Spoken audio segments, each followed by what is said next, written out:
Okay, what I got here is a FS90R string trimmer. And I got the string head on here now, but I want to cut something a little bit bigger. So what we're going to do is put this blade on. Alright, let's talk about some different kinds of string. Now I was using, I think it was gator string from Walmart for a while. It's not that bad for what it is. I've tried a bunch of different kinds of strings, but here's this one here. I don't know if you can read this. It's Vortex, they call it. It has, looks like twisted wire, but it's soft and pliable. Now this string here, one thing I noticed about this string, it does pick up more debris and fly at you and stuff, and more rocks and different things like that. But this string is really very quiet when running it. It seems to cut pretty well. Now low RPMs, like when you're just trimming around stuff in the yard and all that you trim all the time, this to me seems like it cuts better at a lower RPM and less damaging around stuff. Okay, now this other string here is made by Oregon. It's Narlium Starline, or however you want to say that. It's 095 too. It looks like this little star here. It's not really a round string, it's got little edges. Now this string is a lot louder than the other string, than this twisted string by far. But in thick grass and stuff like this, and bigger stuff, this really seems like it cuts pretty well. The reason it's dripping is because, I don't know how much merit this holds or whatever, but a landscaper once told me that if I took this string and I soaked them, that I wouldn't get brittle string.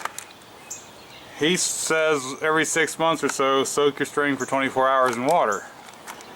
I was reading on the Oregon website one time, and I believe it was the Oregon website for their string, and I did see a mention of something like that. So for years I've always soaked my string in water.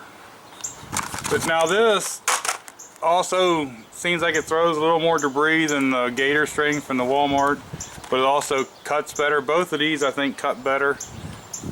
If you have a favorite string or something like that, please let me know what your thoughts are on the different kinds of weed eater strings, because I'm just trying some different ones to see what I might like. Okay, in order to take this off and put a blade on, first you'll need a blade. You'll need this little washer here that has the little stars in it that goes over the shaft. You'll need this locking nut, and preferably you'll use this little cup in the bottom.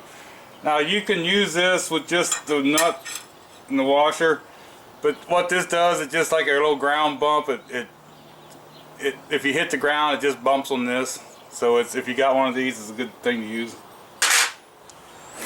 Now also in the toolkit, they'll give you this little metal tool here, and you'll get this wrench. It's got the T27, I believe it is, on the end, and then a couple sockets there. Now one of the purposes of this tool is to get this head off of here.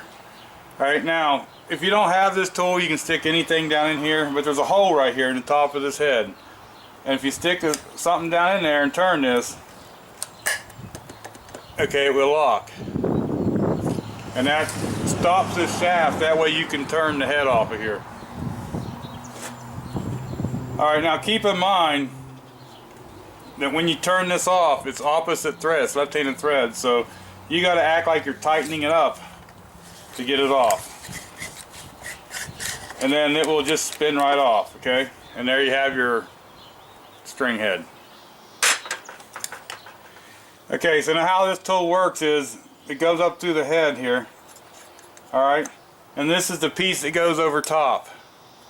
So what it does is it comes up through the head and it gets stuck in one of these here, and that's what stops your head from moving. Okay, so that's how that works. Now this plate here we don't want to keep back on there. Okay, now I'm choosing this blade here with the 3 cutters on it. They do make a bunch of different ones. This is not for Stihl, but they do make different blades like this, some grass cutters and different things. But this will be the blade we're going to use. Now if you look right here, there's a lip right here, and it sticks up. And the reason that is so that this blade can go on top, and it sets on that lip. Now this blade, the way it's made, and the way it's sharpened, it can go on this way or this way. I usually just put it on this way. Okay, next we have this washer here. It's got the little splines in it, and if you look, the same splines are on this shaft right here. So with the humped up part up, you'll put that down on here. And then what you're going to want to use next is this little bump guard. You put that on. Now remember that this is left-handed thread, so you can't go the way you normally would go. You got to go backwards.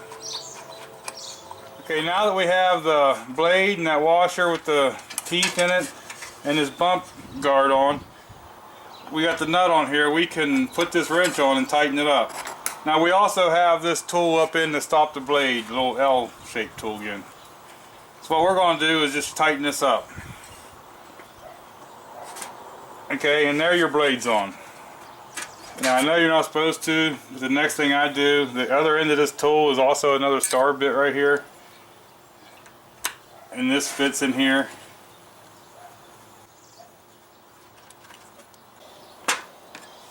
And there the guard comes off. And that's the way I use it. It's not the way you're really supposed to use it. So if you use it this way, use your own caution, your own judgment.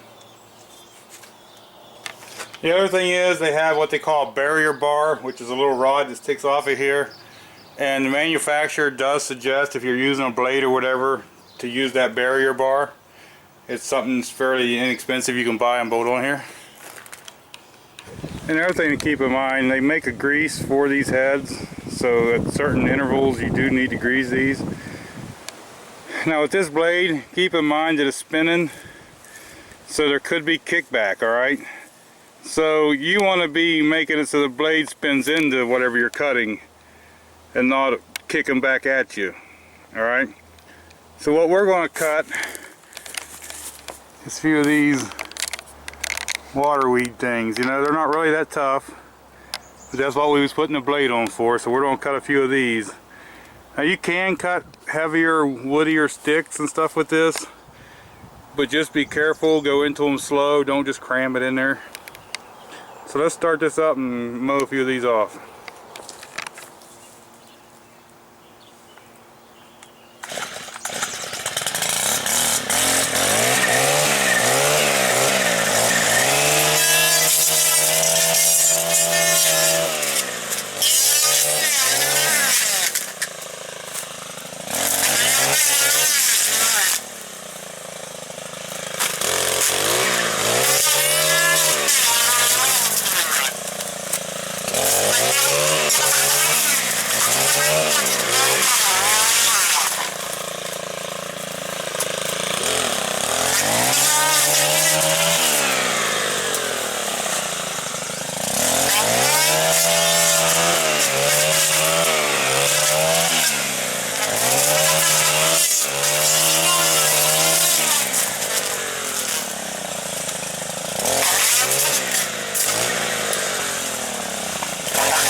Okay, I found one lonely little tree right here. It's made of real wood we can cut.